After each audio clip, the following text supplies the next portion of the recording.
Hi everybody, this is an ongoing series examining the dungeon design in Zelda games. We've already taken a look at all of Ocarina of Time's dungeons, so go check that out if you'd like. Otherwise, let's hop into Majora's Mask.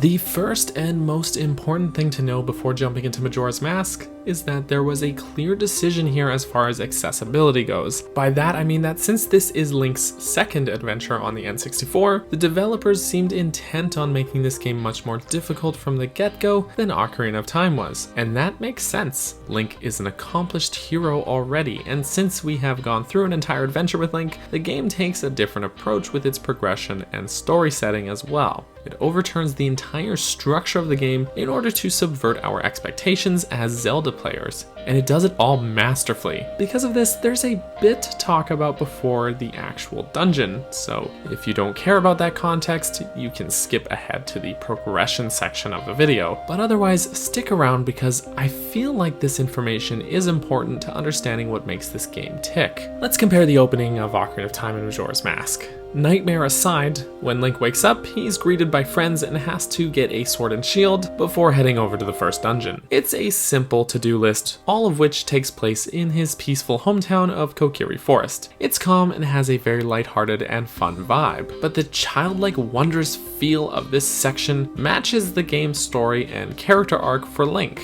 In fact, this entire setup is meant to get us as the player acquainted with our protagonist Link and his relationship with the world around him. Now, in Majora's Mask, it's assumed that we already know this version of Link, so the game doesn't need to waste any time to set that up. Instead, it focuses on its story and world building immediately. We don't need to learn about Link as a character, so we can be thrown into this conflict immediately, as Link is essentially mugged and has to pursue the Skull Kid through the Lost Woods. Then we get this trip, and Skull Kid curses us. Link's scream when he first sees his reflection after being transformed into a Deku Scrub is just heartbreaking.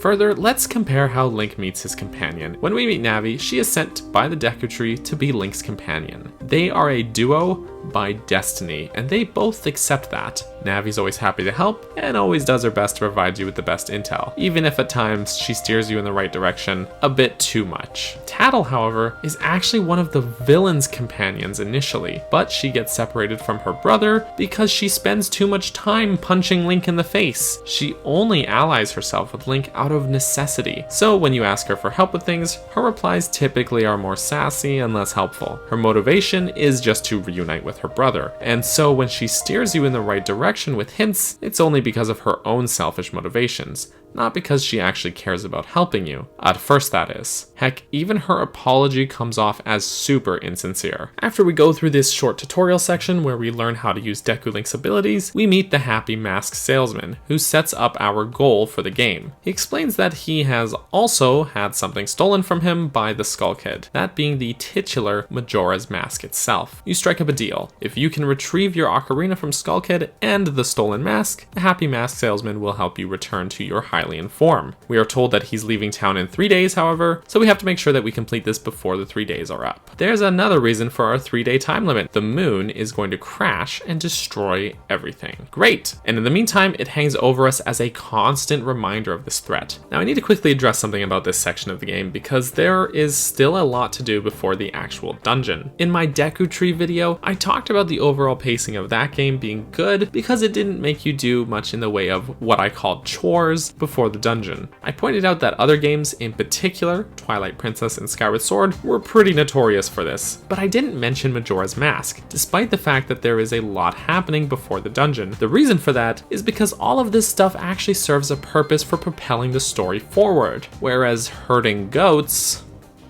doesn't. The other thing to note here is that Majora's Mask has an overall very different structure from these other games, and so this change of pacing is better suited to this different structure. Okay, back to it. The game's focus on world building comes to full focus here, as we are basically given the 3 in-game days to explore all of Clocktown, meet all of its residents, and figure out how to get to Skull Kid. If you know what you're doing, this can be done pretty quickly. So for returning players who don't want to just stand around for 3 days waiting for the door to open, you can chill with the Scarecrow here to skip ahead through time. Just a quick mention about Clocktown. Just adding further to this impending doom feeling, you may notice how the music changes throughout the 3 days. During the first day, it has a very happy fairy tale vibe to it.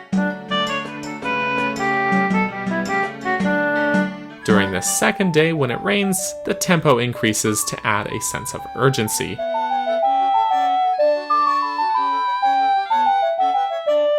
And by the third day, there is this sinister undertone behind the song's happy vibe.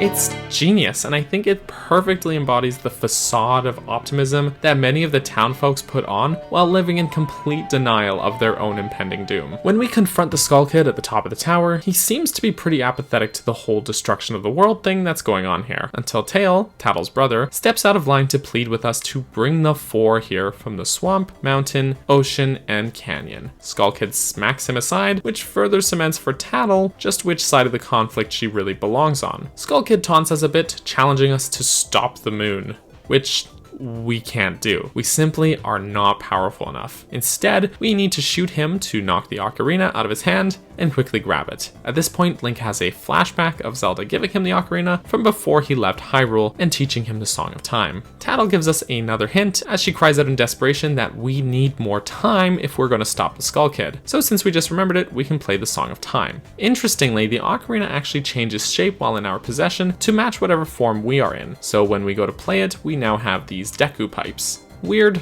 but cool. Playing the song will take us all the way back in time to the dawn of the first day. Everything sort of resets. Going back to see the mask salesman, he will live up to his promise. Since we got our ocarina back, he teaches us the Song of Healing, which transforms us back to our Hylian form, and the Deku mask is created, which we can use to transform back and forth into Deku form at any time. Great! However, we weren't yet able to get Majora's mask back yet for him, so he reminds us of what's at stake here. That mask is pure evil and contains some pretty scary dark magic.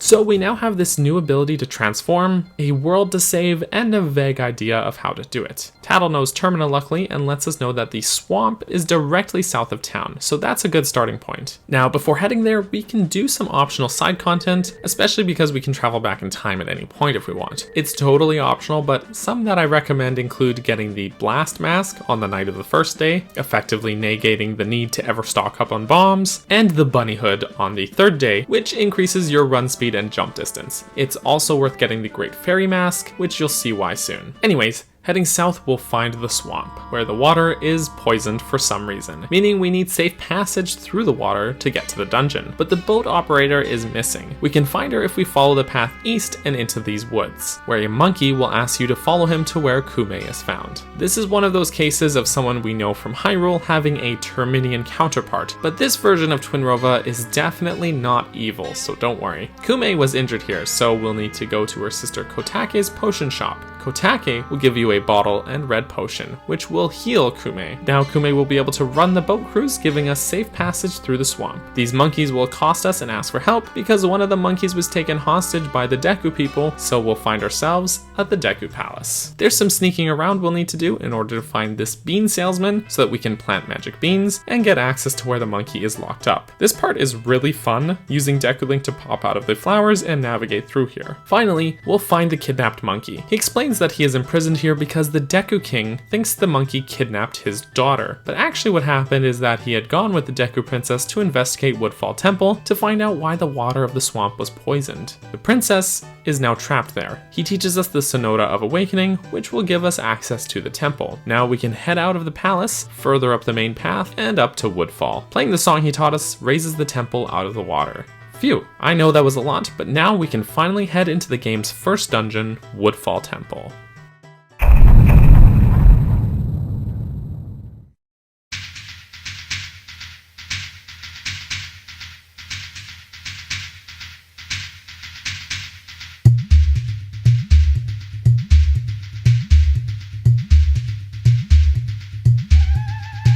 Supposedly, Woodfall Temple is a sacred place for the Deku people, which you can see in the general decor of the place with its Deku faces on these walls and pillars, and the leafy, flowery aesthetic that they have going on here. However, the place seems to have been cursed and is the source of the swamp's poison water. This dungeon will take full advantage of Link's Deku form in order to fly across obstacles and hop across the water without taking damage. There's a couple things to note about how Majora's Mask treats its dungeons as well. First of all, they follow a sort of formula in which they have an important central room, which is important not just for navigation, like we've seen in some of Ocarina of Time's dungeons, but also in which you will need to make a change to part of the actual dungeon itself. It also has dungeon items that are all connected or extensions of each other. Woodfall introduces us to this idea, easing us into the overall structure of the game's dungeons, but sparing no challenge at the same time. It's an impressive balance. This game also adds an extra wrinkle to the dungeon formula. There is an optional side objective of rescuing the stray fairies, with 15 to find in each dungeon, which will reward us with optional upgrades. This ends up being a nice incentive to explore the dungeon more thoroughly, and is the reason we need to have the Great Fairy Mask, which will glow if you're in the same room as a stray fairy that hasn't been found yet. It also draws the stray fairies towards you, making them much easier to collect. This place has such a creepy temple vibe going on here as well, by the way. First things first, the music. There's this weird chanting,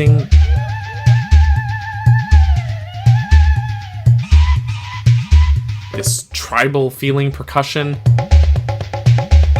and a lot of just noise going on that makes it sound like there's always something more dangerous going on just around the corner.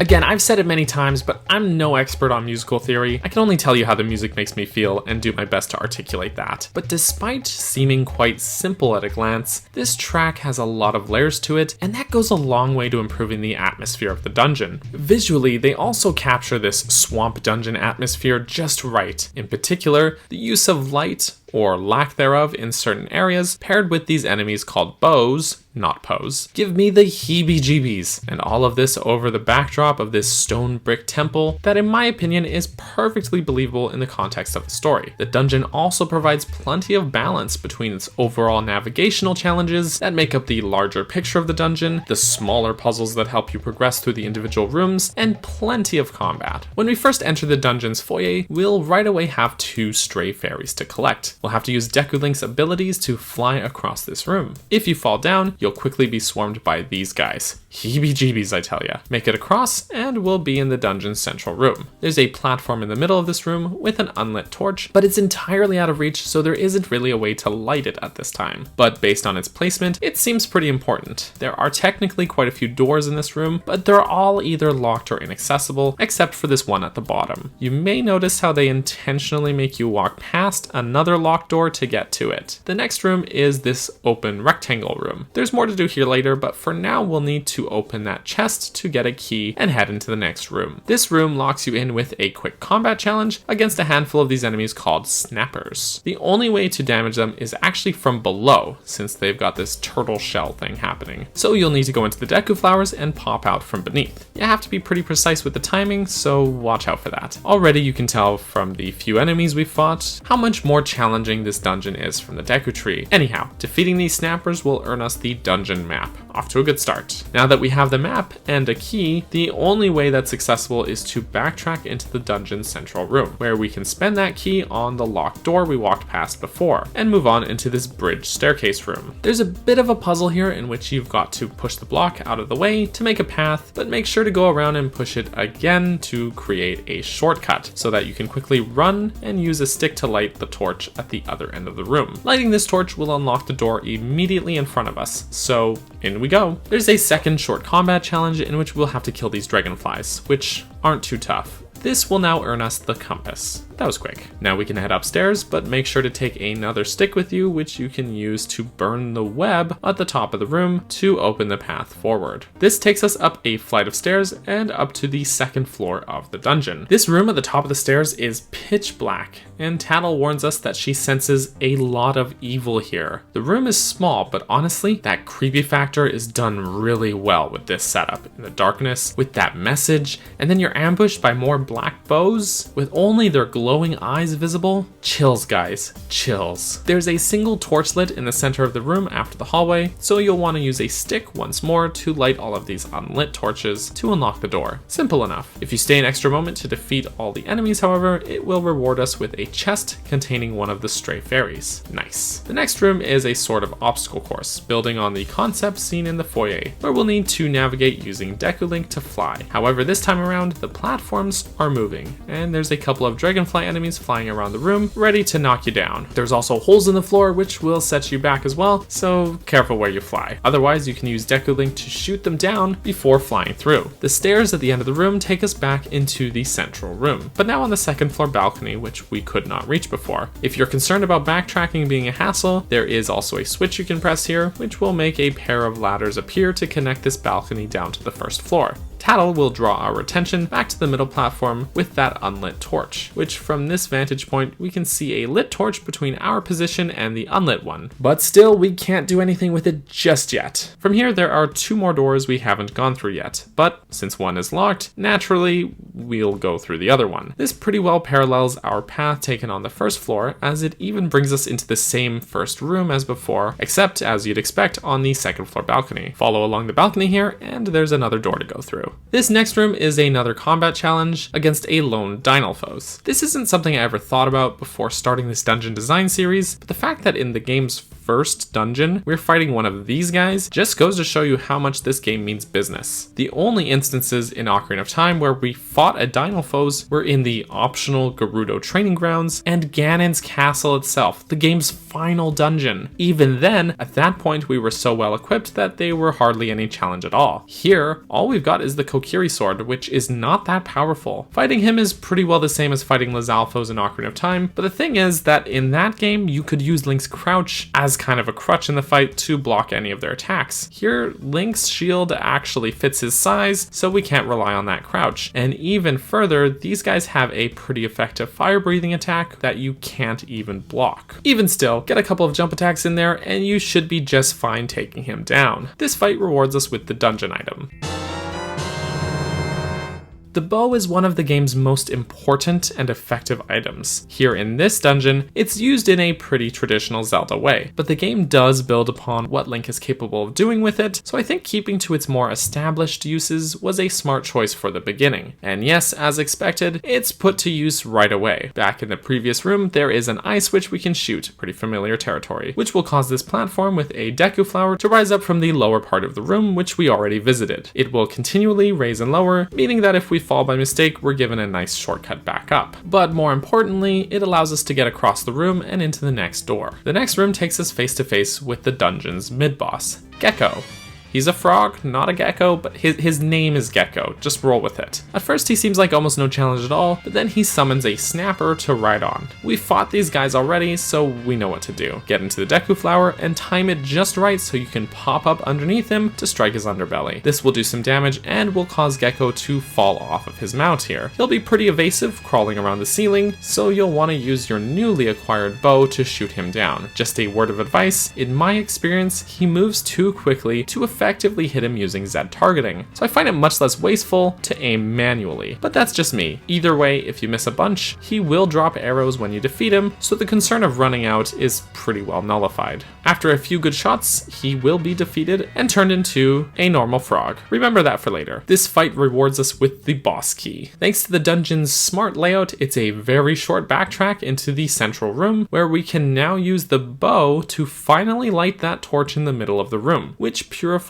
the water in the temple. The platform also raises up and starts rotating, so we can now use the central torch to light the second unlit torch across the room, which unlocks the final door. This puzzle feels to me like an evolution of a similar idea from way back in Ocarina of Time's Forest Temple. Side note, there's a button you can press beside that torch to make a treasure chest appear and get another stray fairy. Okay, through that last door, which we just unlocked, is one final room to tackle. Though, if you want to quickly quickly backtrack, grab any stray fairies that you missed, this is a good time to do that. Otherwise, we'll find ourselves in this room with all of these alcoves. The room's layout seems more daunting than it really is. There's a switch we can shoot with the bow to extinguish these flames, and then we'll need to use the deku flowers to fly across the room and over to the door. Pretty straightforward on paper. Just make sure to not miss those last few stray fairies in this room. It's also worth using the bow to shoot down all of the enemies in here before flying across, in order to avoid getting attacked in midair. Alright, a successful landing will take us to the boss door, where we can confront the dungeon's final challenge.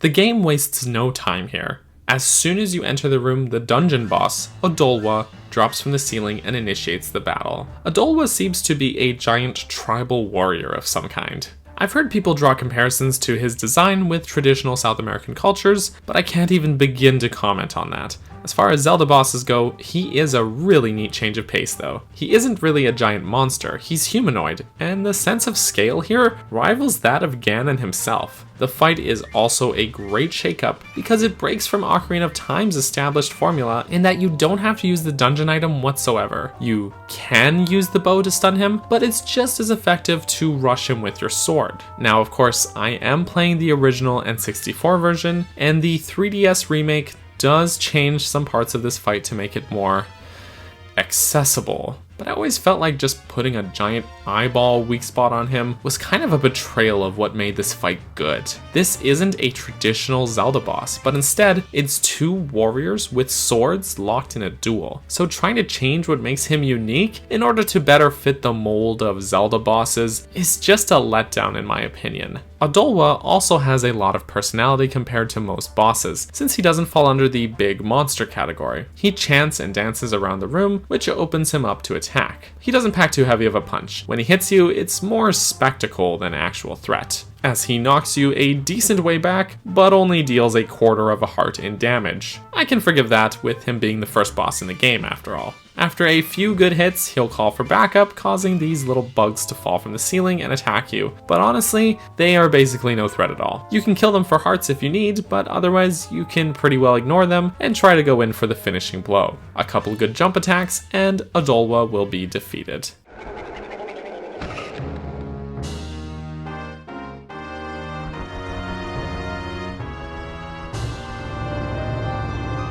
Don't forget the heart container, and you can recover Odolwa's remains. Instead of being warped outside, we appear in this ethereal place, face to face with one of the 4 giants, who is now freed thanks to our efforts here. This part is so surreal, and the music here has the perfect amount of emotional weight to it. It's sincerely wonderful. You'll learn the song Oath to Order, but with no idea what it's for other than to call them.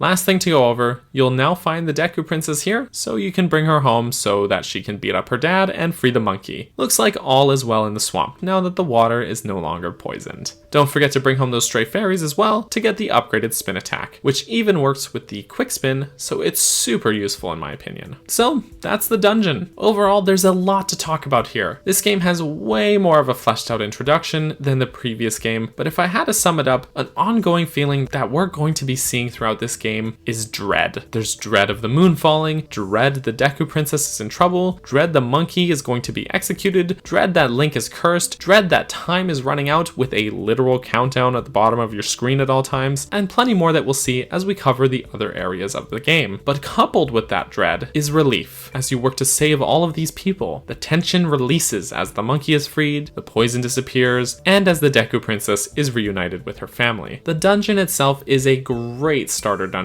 You can tell from how much more complicated the design is here, even in the navigational aspect, that they really wanted to keep things fresh and challenging for players who have already played and beaten Ocarina of Time, rather than just a repeat of that experience. It also really cements the idea of switching back and forth between Link's Deku and Hylian forms, as both are used for many of the dungeon's puzzles, and though Deku Link is not nearly as effective in combat since you don't get to use a sword or bow, they still found a way to tie his abilities into at least the mid-boss battle. A couple nitpicks which feel really minor. These moths, they are the worst. They chase and attack you if you're holding a lit Deku stick. It's just a nuisance. I also feel like the boss battle could have found a way to make using the Deku form more useful. They did try to fix that in the 3DS version, but not very well in my opinion. That said, I usually just stick to Link's Hylian form for the entire battle. Even still though, I think the Deku mask gets more than enough utilization throughout the rest of the dungeon, and that the boss fight is unique enough for it to not be held back because of this. Overall, the game has done a great job setting up its pacing, its formula, and its mechanics, and Woodfall Temple plays a big part in that. I like it a lot. In the interest of giving yourself an adequate amount of time, keep in mind the 3-day time limit here, most people are probably going to go ahead and travel back in time to the first day before heading towards the next dungeon. If you do so, Tattle will chime in with a hint that the mountains are directly north of Clocktown. As usual, there's some side quests you may want to do before heading up that way in order to stock up on some heart pieces. My favorites include the archery minigames, which we can do now that we have the bow. It's also worth stopping at the bomb shop in West Clocktown and buying a bomb bag if you have not already. As useful as the blast mask is, actual bombs will be needed for at least one particular part of the upcoming dungeon. If you head out the north gate, you'll see the path up towards the mountain is blocked by these huge ice crystals. But now that we have the bow, we can shoot the ice shards dangling above here to cause this huge icicle to come crashing down and clear the path. Great. Heading up the mountain trail is pretty straightforward. It's as linear a path as it gets. There are several instances along the path, however, where you'll want to use either bombs or the blast mask to break these large snowballs in order to progress. Once we make it up the path, we'll find the mountain village. Well, this area is sure called the mountain village, but there is all of one entire building here. That's the blacksmith. We'll come back to that later. So what's the deal with this snowy mountain anyways? Well, much in the same fashion as the swamp, which was poisoned, the mountain is frozen over, despite the fact that it should be spring. It's so cold, in fact, that there are Gorons who are straight up freezing in place where they stand, including this old geezer. Hey, while we're here, I want to mention the music. Something Majora's Mask soundtrack does really well is having distinct music for each area, which are all re-instrumentations of the same song. Since the track changes to the field theme after the curse is lifted from each area, I'll refer to these tracks as the cursed area themes just for simplicity's sake. The Swamp's cursed music had a very suiting track that mostly featured this twangy sounding string instrument.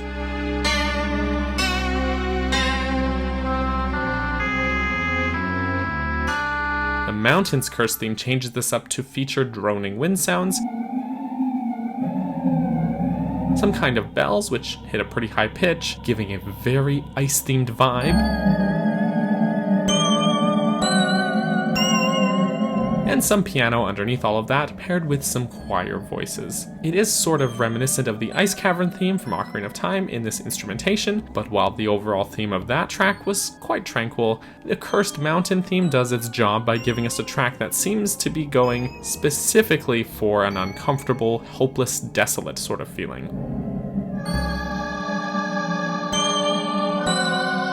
Also, shout out to the bass in this track. I think it's an upright bass. It's just got such a punchy feeling underneath all of that howling wind and echoing bells. Moving on, we'll need to head through this bridge area from the eastern side of the mountain and find our way to Goron Village. We'll find our old pal Kebora Gabora over here at the end of the village. Okay, so he actually did show up in the swamp as well to teach you the Song of Soaring, but I didn't mention it in the last video. Despite my feelings towards this guy, he's actually not too obnoxious. It seems like they really toned him down in this game. He'll ask that you follow him to the shrine across the gap here, and he'll say not to be daunted by appearances, and instead trust your feelings. Okay, Obi-Wan, what this really means is that there are invisible platforms here that you can jump on in order to cross the gorge and over to the shrine. If you're not sure about these platforms, his feathers will land in place to guide you as well. Quick mention, even though we've actually never been there yet, I really like that stone tower is fully visible from here, and looking at the overworld map, that makes total sense. It's one of those tiny details that if they never included it, you would never know or be bothered, but the fact that they did really goes to show the attention to detail that makes these games so great. Anyways, in the shrine, we'll find the Lens of Truth. It functions exactly as it did in Ocarina of Time. So, returning from the shrine, we can now see those invisible platforms. We also will now be able to see this Goron ghost here. He's surprised we can see him, though he is skeptical, saying that if we truly can see him, we should follow him. There's a bit of a sequence here where we have to follow him all the way back to the main mountain village area, which mostly is just annoying because he kind of moves slowly. Once you follow him up this long climb, you'll find yourself at his grave. He explains that he is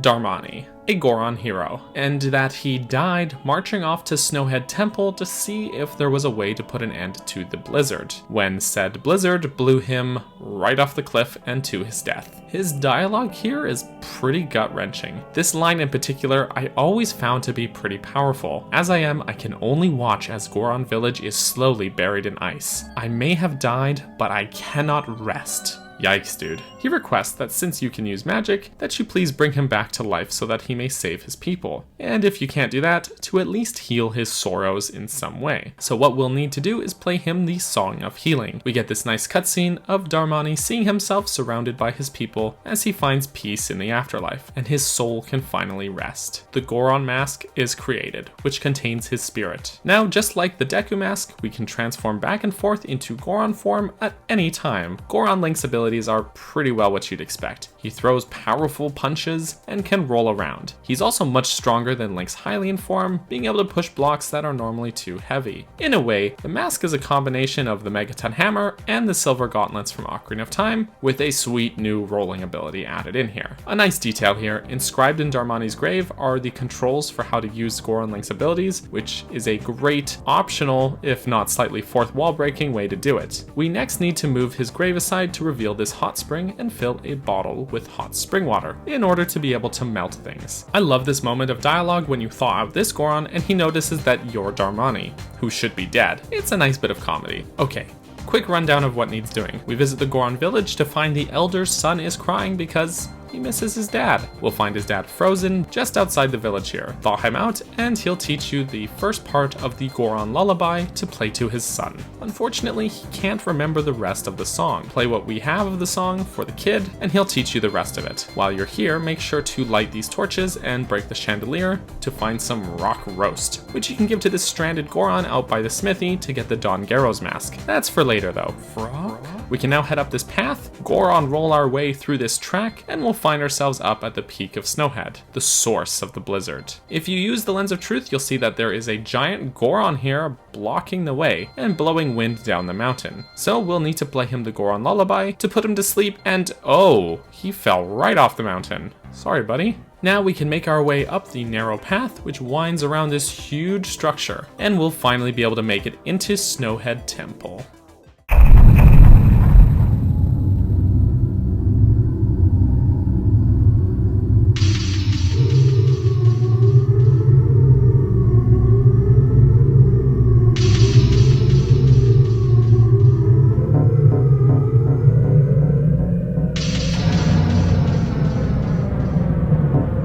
Talking about dungeons in this game, I hear a lot of people compare the game's third dungeon, Great Bay Temple, to Ocarina of Time's Water Temple, which, based on them both having a water theme, that seems adequate on a surface level. But in my opinion, when examining the structure and progression of the dungeon itself, I feel like the comparison is much stronger for Snowhead Temple here. Like the Water Temple, Snowhead is built around a large central room with many floors, basically a big vertical structure. Just like how you need to raise and lower the water level in that dungeon, here you're raising and lowering this huge platform in the central room in order to be able to progress through here, which of course can only be done from certain spots in the dungeon. Everything else branches off from this large room as well, with tons of doors. There's also some puzzles that you have to start and then abandon until later on in the dungeon. It's not water themed, sure, but I think the comparison is stronger when looking at how you make your way through this place and then face off against the boss at the very top floor. One thing that this dungeon does improve upon over the Water Temple is that it color codes its doors, which is something the 3DS remake would later adopt for the water temple. This goes a long way to keeping you from getting lost while navigating the enormous structure. Snowhead is a huge dungeon. There are a whopping 5 floors, and many of the rooms are pretty darn big. Just like before, there will also be 15 stray fairies to find here, many of which you'll want the lens of truth for. Often, it's pretty easy to find the in-universe cultural ties in a dungeon, but Snowhead had me kind of stumped initially. There isn't a lot of architectural flair to go off of like there was for Woodfall, but in a way, that actually could be an indicator to tie this to the Gorons. Not just because the Gorons live on this mountain, but because most Goron structures are known to be carved out of stone, which seems to be the case for this place too. When there is brick, it's usually not particularly ornate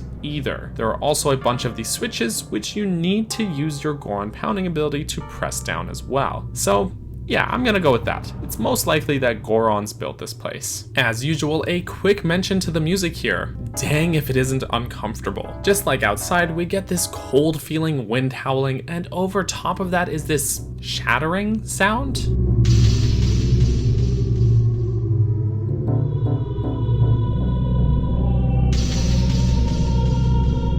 The only thing I can think of is that it kind of sounds like it could be icicles dropping down and shattering, which is something that happens in this dungeon a lot. Next is the piano, and it's pretty minimalist, but it keeps banging on these low notes, which adds a sense of tension that carries through most of the track.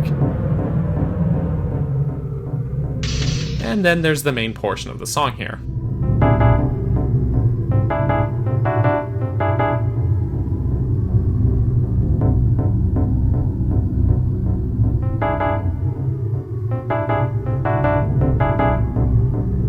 It's so tense and uptight feeling, and it never feels like the tension releases here. And again, there's some weird banging background noise.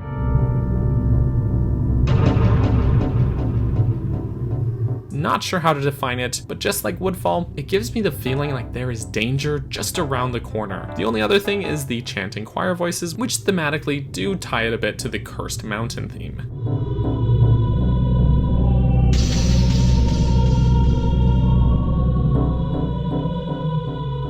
When you first enter the dungeon, you'll be ambushed in the foyer by a bunch of white bows. We met their shadowy counterparts in Woodfall, who all lived in dark areas. So the impression I get is that this type of bow evolved to camouflage in snow instead of hiding in the shadows. It's a weird detail, but yeah, you'll need to use Goron Link's strength to push this big block out of the way. The second part of the foyer presents us with 3 doors. The light blue one on the left is locked, the red center door is frozen over, the dark right side door is the only viable option. A white Wolfos will also ambush you here. You can choose to ignore him, but I'd like to quickly mention how satisfying it is to land a Goron punch on these guys. The second room has a broken bridge with a ramp that we need to use our Goron roll to jump across. Before you do that, however, there's a couple of stray fairies in the bottom section of the room that you should grab. Once you get across the bridge, there's 2 ways to go from here, through the side door or up the staircase. You don't have to yet, but I do suggest going up the staircase into this square room with the bomb chew first. There isn't much to do in here just yet, but it is worth stopping in to grab the stray fairy and open the treasure chest with the dungeon map. Now heading back and through that blue side door will take us into the dungeon's large central room. There's a lot of doors here, 7 just on this floor. So much like the water temple, try not to get overwhelmed in here with the sheer volume of options. The best place to start is to go across the room and through the yellow door. There's some blocks you can pull which have a treasure chest with our first hidden key here. While you're here, make sure to push the blocks all the way to the other side of the room. A treasure chest will appear on the ledge, so it's out of reach, but we'll come back for it later. Now that we have a key, we can head back into the central room. You may recall one of the rooms in the foyer needing a key, so we'll head back there. The red door here that's frozen can be thawed out by shooting an arrow through the torch beside it, giving us a nice shortcut between the central room and the foyer. Did I mention loving these color-coded doors yet? Because I do. Okay, back in the foyer, we can unlock that third door and head into the next room. This room has some huge ice chunks, which have some switches and blocks frozen in them, so remember that for later. There's a treasure chest in here, which will give us the compass. There are also 2 white Wolfos to fight in here as well, but you can take them on one at a time, since they won't go too far from where they spawn in. earlier I mentioned that you'll want actual bombs, and this is where you need it. There is a stray fairy in that crate on the ledge. You'll want to throw a bomb and time it just right so that it explodes in mid-air to release the fairy. Right beside it, between the two pillars, is a pretty obvious looking bombable wall as well. So you can use another bomb or the blast mask to blow that up and reveal the staircase up to the next room. This next room has these platforms with icicles. Much like how we opened the path up to the mountain before, we'll use the bow to shoot the icicles off the ceiling and clear the path. There's a hidden alcove with a stray fairy, which you can use the lens of truth to see. But in all honesty, it's so obvious even without it. Not just because of the wall texture, but you can even see on the mini-map that there's a treasure chest hidden there. There's some cash to grab in here, but most importantly, break this snow boulder to reveal a second treasure chest, which contains the key you'll need for the locked door on the other end of the room. Next up is this switch room. Real quick mention, but this is the room with the most well-hidden stray fairy, which you'll only be able to see using the lens of truth if you look up at the ceiling. A huge block of ice is blocking the main path, so in order to get to the other door, we need to sort out this puzzle. There's 4 switches, but when you press each one down, it will force other switches back up. They are also color-coded, so that does help. So here's the solution to this puzzle. Pound down the first yellow switch, which forces up the other 2. This allows us to jump across the gap onto the other ledge. On the other side of the ledge, pound down the upper green switch, which will raise the lower green one. Now go back to the yellow one that we used as a bridge and pound it down too. This will lower the one blocking the door. Now we can climb back up the lower green one, which we raised, and we'll be able to get through the door, no problem. This takes us back into the main central room, but on the second floor. The layout here is pretty straightforward. Including the door we just came in, there are 4 doors in each cardinal direction. The northern door is frozen over, so that just leaves the 2 side doors. Like before, we need to Goron roll to jump the gap. We'll land on the blocked off north side, so we need to roll along this slope along the side of the room to make it to the east door. There's a bit of forgiveness here if you do fall. There's a sort of safety net allowing us to climb back to the north side and try again. Through the east door, we'll be back on the upper ledge of the room where we got the map, but don't worry about that just yet. Instead, we'll need to once more Goron roll to the west end of the central room and through that door. It's mid-boss time. We have a quick combat challenge against a Wizrobe. He's not too tough. There's these platforms in the room that he'll pop up from and try to shoot ice at you, but if you stand in the corner of the room and keep your bow at the ready, you'll be able to snipe him before he has a chance to strike. The second phase of the fight, he'll have some duplicates running around, but you can use the same tactic to just finish him off, which is even easier because the real one will show up as a red blip on your minimap. Land enough arrows and he'll go down. This fight rewards us with a chest containing the dungeon item, fire arrows. I really enjoy having this as the dungeon item because it takes the idea of the bow being the previous dungeon item, and rather than throwing something completely different our way, it builds on what the bow is capable of by expanding on that concept here. The fire arrows were also very underutilized in Ocarina of Time, so it's really great to see them take the spotlight in here. With the fire arrows, this opens up a lot of places that we couldn't explore before. If you use them to open up the northern door in the main room, it will reveal the stairs up to the 3rd floor. But there's nothing we can do up there just yet. Instead, let's backtrack a bit. You can take a shortcut down, and I just learned that if you're curled up in Goron form, you don't take fall damage. The next room we want to go in has technically 3 entry points. There's 2 frozen green doors on the 1st floor central room, or the door in the basement. If you go in the basement door, you can thaw out this Deku flower and fly back up to the 1st floor section of the room. Or you can skip all of that by going through one of these green doors. There's a handful of Freezards who you can one-shot with fire arrows. Defeating them all gives us another stray fairy. You'll want to light all the torches in this room to unlock this door, which takes us into a gated off section of the central room. From here, we can Goron pound this switch down, which raises up the massive central pillar. Okay.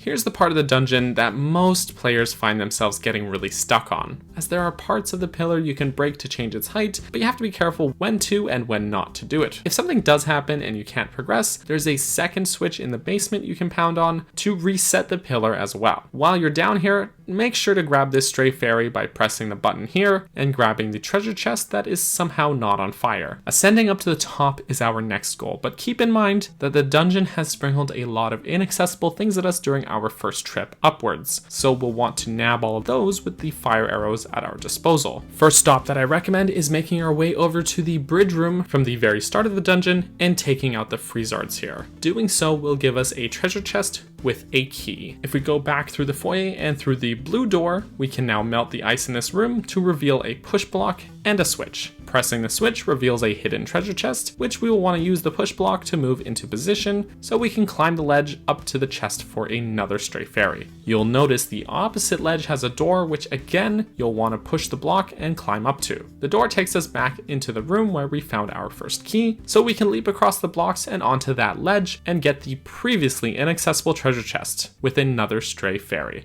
Whew. Now, if you go into that bomb chew room where we got the map, you can use fire arrows on the frozen eye switch to create a shortcut back up to the second floor of the central room, which will be really useful if we end up falling by mistake and having to backtrack. There's also another hidden stray fairy in this room, which I recommend removing the bunny hood for so that you don't overshoot your jumps across these platforms. Back upstairs. As tempting as it may be, don't break the pillars just yet. Instead, we'll want to make our way back up to that locked door on the third floor. There's these enemies called Eno, which are easy enough to deal with. Don't miss the hidden fairy in here, which is pretty obvious as well. Melt the ice and head up the stairs. This next room will have you ambushed by 2 dino foes. These guys are pretty tough, but if you're patient and time your attacks, you'll be able to take them on. Each one of them has a stray fairy. Now we'll be back in the central room on the 4th floor. Provided you didn't break the pillar at all, you'll be able to walk right across and into the next door, taking us to a second mid-boss fight against the Wizrobe again. This room is bigger with more platforms for him to appear out of, but don't let that intimidate you. You can use the exact same tactic as before by putting yourself in the corner and sniping him with your bow. After defeating him, you'll be able to nab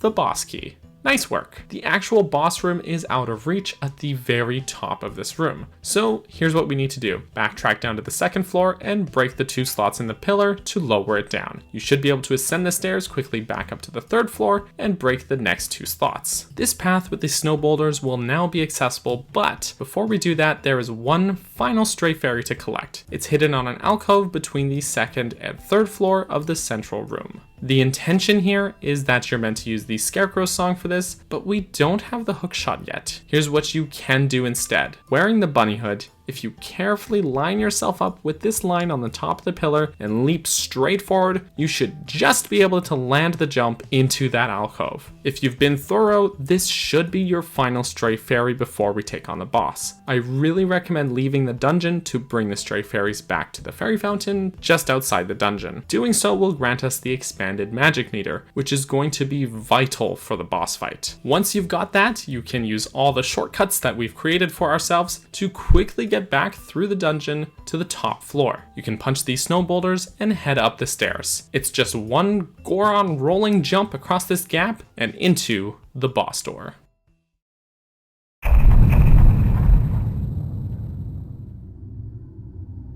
Upon entering the boss room, we'll find the boss completely frozen in place. There's nothing else we can do but thaw him out with a fire arrow, which will initiate the battle.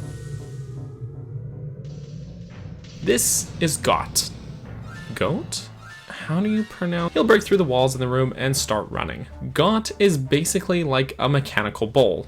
Or goat? And I mean mechanical. The N64 does its best to keep him detailed, but looking at his concept art, you can see gears, wires, and metal plating on him. It's a really unique design, the likes of which you don't see too often in classic Zelda.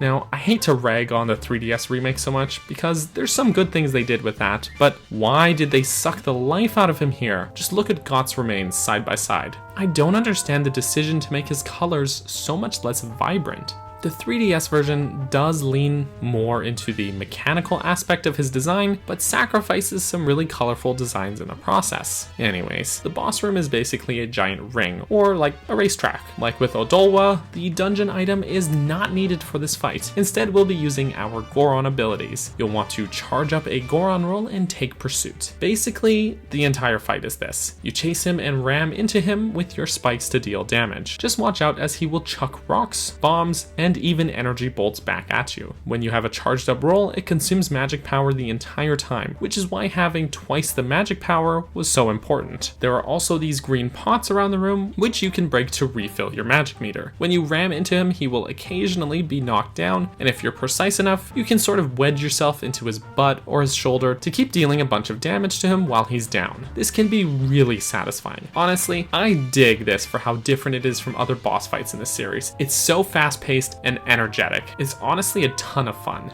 Except in the 3DS version, they once again added the giant eyeball. I didn't like this change for Odolwa, but I hate it here. This fight is meant to be a hot pursuit, but by adding the eyeball, they force you to halt the fight and use arrows on him. This might sound good on paper, but all it does is disrupt the pacing of the battle. And for what? Just so they can fix him by making him more like a Zelda boss? By forcing you to stop, it means you also have to charge up your Goron roll every time you land a hit on him, rather than that halt being the penalty for getting hit. What was the punishment for doing poorly in the original version is what you have to do in the remake. I don't get it. Truth be told, this is an issue I have with the 3DS remake overall. They took a lot of what made this game really unique and different and somehow decided that these are things that needed fixing. The fact is, what I love about this game is how bravely it set out to not be Ocarina of Time, but to stand out on its own. But I digress. The original version of this fight is fast-paced and a ton of fun. Keep at it enough and eventually Got will go down and just crash right into the wall.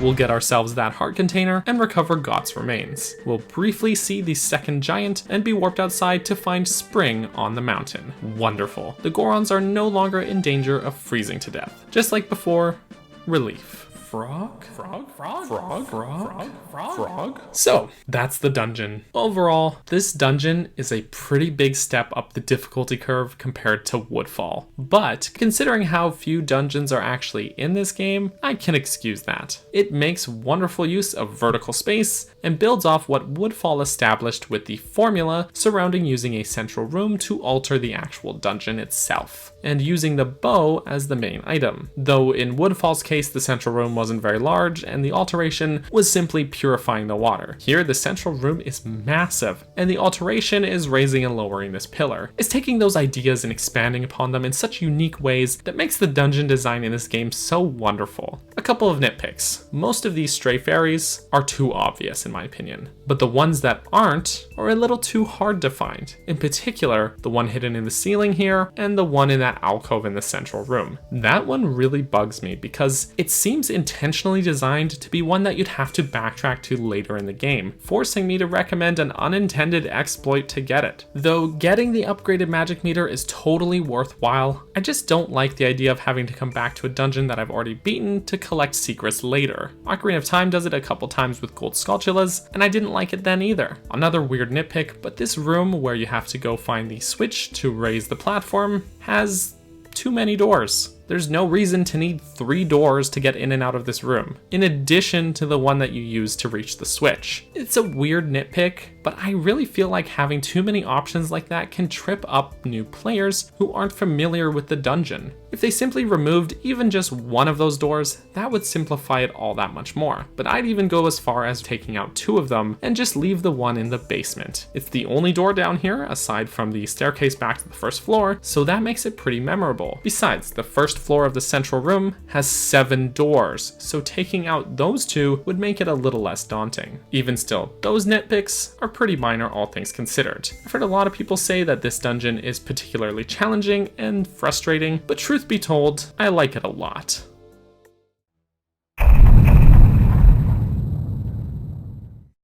Oh boy, there is a lot to do before this next dungeon. Keep in mind that the game has only 4 main dungeons, so as far as how it paces out the progression, there's a lot of side content as well as pre-dungeon stuff to take on here. Tattle will tell us that we can get to Great Bay by heading west, but there's a gate blocking the path. So here's what we need to do. First off, though it's optional, I do recommend getting the Gilded Sword. You can do so by first ensuring spring is on the mountain on the first day and completing the Goron races to win an empty bottle of gold dust. You can take your Kokiri sword to the mountain smithy to be upgraded. It takes until the next morning to be upgraded, which is why we need to do this on the first day. Pay 100 rupees to first upgrade it to the Razor Sword, and then give them the gold dust to further upgrade it a second time to the Gilded Sword. Okay, so by way of doing that, you should also be able to unlock use of the powder keg by talking to this big guy. Once you've got the powder keg, you can open the path to Romani Ranch early. You'll want to make it there for the first day. You only have to be there to learn Epona's song from Romani, which is weird because you should already know it, but whatever. But while you're here, you may as well do the Alien Invasion side quest on the first night, and the Defending the Wagon side quest on the second night. Now that we have Epona, we can jump that fence. I do sort of feel bad that your faithful steed is relegated to basically just being here to jump some fences, and that's it. As far as fast travel goes, there are far more warp points here than in Ocarina of Time, and even still, Goron rolling is faster and more convenient than calling Epona. But hey, at least Epona is here in some capacity. Okay, we can now enter the Great Bay Coast area. Great Bay is one of my favorite regions in Termina, but when we first arrive here, it has a very dreary, dreadful atmosphere going on. The cursed theme music that I mentioned in the previous video gets its reinstrumentation here again, giving us some strings, what sounds to me like a distorted synth organ, and wonderful steel pan drums, which are one of my favorite instruments, by the way.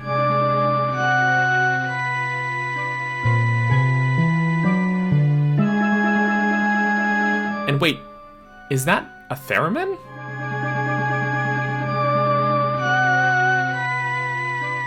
Honestly, this may be the best rendition of the Cursed theme yet. Its instrumentation captures the tropical coastline perfectly, but the song itself is still deeply infused with that eerie, ever-present sense of dread. And to add to that sense of eerie dread, this happens. Tattle points out the seagulls doing this vulture dance around something out in the water. We can swim over to find a Zora floating here. He asks that you help get him to shore. Once you carry him back, he'll start to get up and walk, but he'll be too weak to go on and collapse on the ground. This is Mikau, the center of so much tragedy. He uses his last bit of strength to tell you his story, in song form. He's in the band, the Indiegogo's, the very same band whose posters you've been seeing plastered all around Clocktown. Except the singer of the band, Lulu, recently laid some eggs. The eggs were stolen by pirates, and Lulu has gone into a silent depression since then. Mikau had tried to stop them, but was mortally wounded and left for dead in the ocean. He begs of you, somebody, please rescue her eggs before the pirates take their toll. Somebody, please heal my soul. Then he collapses on the ground, basically on the brink of death. Just like with Darmani, we'll play him the Song of Healing. Mikau will see a vision of him and Lulu and the rest of their band as they walk together,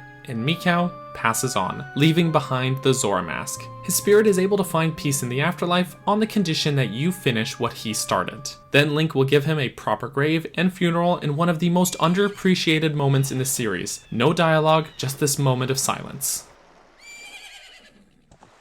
As tragic as this all is, it opens the gate for us to take on Zora form, which is my absolute favorite of these transformations because boy can we swim. Water levels and swimming in Zelda games is usually kind of sluggish. Swimming just isn't usually one of Link's strong suits, and that's okay. But Zora's can swim, and this game does that justice. The Zora mask takes what was difficult about water physics in other Zelda games and makes it just so much fun. Swimming is fast, precise, freeing, and just fun! The Zora mask is like the boomerang, blue tunic, and iron boots from Ocarina of Time all rolled into one. It lets you sink, walk, and breathe underwater in addition to this awesome swimming. But even better, Zora Link can actually do combat underwater instead of being limited to just the hookshot, and his combat is just as fluid on the ground as it is underwater. It's fantastic. No more pausing constantly to switch to iron boots, no more whatever doggy paddle swimming this is. As Zora Link, we are free in the water, except that they absolutely butchered it in the 3DS remake and made it absolutely terrible and dreadful, and ruined a perfectly good thing by making some magic powers super quickly and making these awful skills.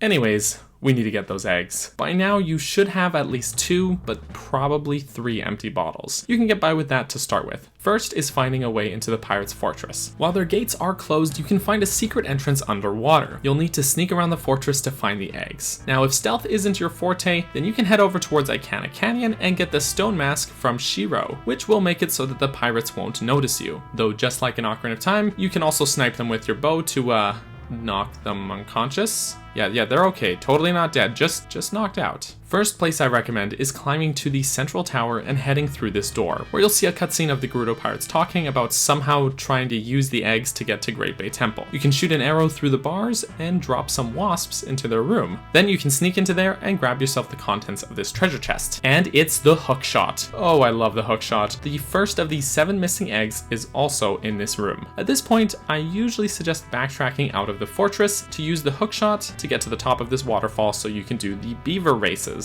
It's optional, but doing so you can get both a heart piece and another empty bottle. You have to race these guys 4 times total if you want to get both prizes, which would be a gripe if it weren't just so fun to do these races as Zora Link, because swimming is so great! Or it should be. Okay, back in the pirate's fortress. There's 3 more eggs to find here, each of which you will get after a battle with one of these Gerudo warriors. Just make sure to take a pictograph of any one of the pirates while you're here, but more on that later. Once you've got all the eggs from in here, drop the kids off in the tank at the Marine Research Lab and bring that pictograph to the fisherman's hut. He's a perv, I guess, because he'll trade you the picture for this rare seahorse. What were you planning to do with that picture? You can bring that seahorse back to its home, a pinnacle rock out at sea. He'll show you how to navigate through the murky waters to get to this huge pit where we can battle the sea serpents and live out our Mario 64 nightmares. The last 3 eggs are found down here. Also, we rescue the other seahorse and they're in love, and it's just wholesome. Okay, with all the eggs rescued, they'll only hatch if they're all together, so we'll drop off the rest here at the lab. These little baby Zoras will hatch and conveniently arrange themselves to form sheet music. Yes, these little dudes are teaching us the new wave bossa nova. Now we can play the song for Lulu, which restores her voice, but also seems to awaken something in the water. This is the giant turtle. He's some sort of patron deity of this ocean, and is our only safe passage to Great Bay Temple, since the murky water will prevent us from simply swimming there. You can hookshot over to his back, and he'll take us right into the dungeon.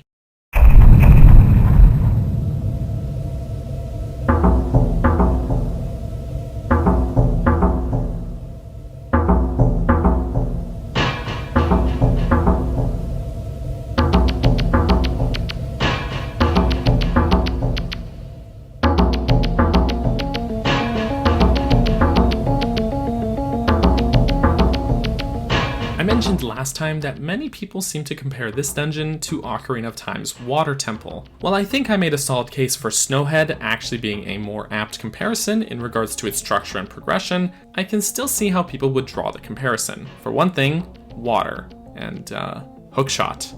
I think the main reason, however, is that people just find this dungeon to be pretty confusing. This dungeon is also the temple that feels the least like, well, a temple. It has a striking industrial feel, with hazard lights along the edges of these platforms, bolted metal, pipes, and machines all throughout it. I've seen some theories online that suggest that the whole temple is like a giant water filtration system for Great Bay, which would make sense then that if something were up here in the temple, that the waters of Great Bay would start becoming murky. As we progress through the dungeon, we have to open these systems up to allow water to flow through the pipes again, turning this filtration system back on. I don't know if this was Nintendo's intention while designing the dungeon, but it seems like a pretty spot-on theory to me. Aside from the striking industrial theme here, as previously mentioned, this dungeon is is somewhat notorious for its difficulty, a sentiment I personally don't share. The Water Temple and Snowhead had navigation being its biggest challenges. They force you to adjust and crisscross a central room constantly. While Great Bay Temple does still make use of an important central room that does need alteration, if you know what you're doing, you'll spend a lot less time in this room and a lot less time in the dungeon overall. The reason being, the temple is simply divided in two halves, which are accessible by changing the direction of the water current. If you're getting lost or stuck, however, I have a very easy way to stay on track.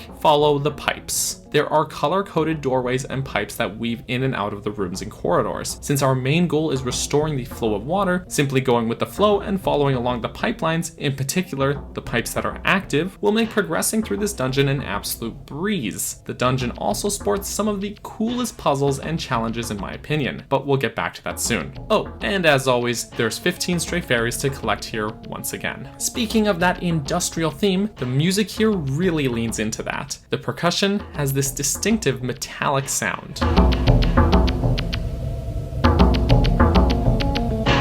Then there's this tapping synth sound, which I'll talk about more in a moment. Then the main synth section.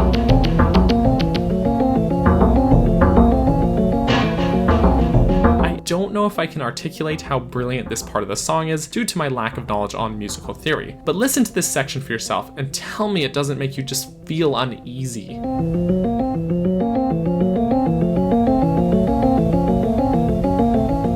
If I had to try and describe this section, I'd say this. Growing up, I used to get motion sickness a lot, and that fading in and out of this section sounds almost like what's going on in my head as I try to steady myself while being horribly seasick. And given the flowing water currents that you keep getting caught in, and then having to swim quickly through all of these narrow corridors, yeah, I'd say our pal Koji Kondo really knocked it out of the park with this one. Last bits of the song are this oddly tranquil section.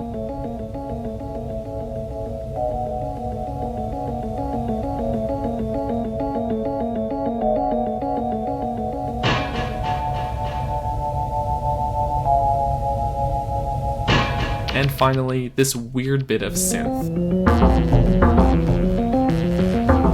It's fairly faint in the background of the song, but much like the synth tapping sound I mentioned before, it's actually the same synth used during the alien invasion at the ranch.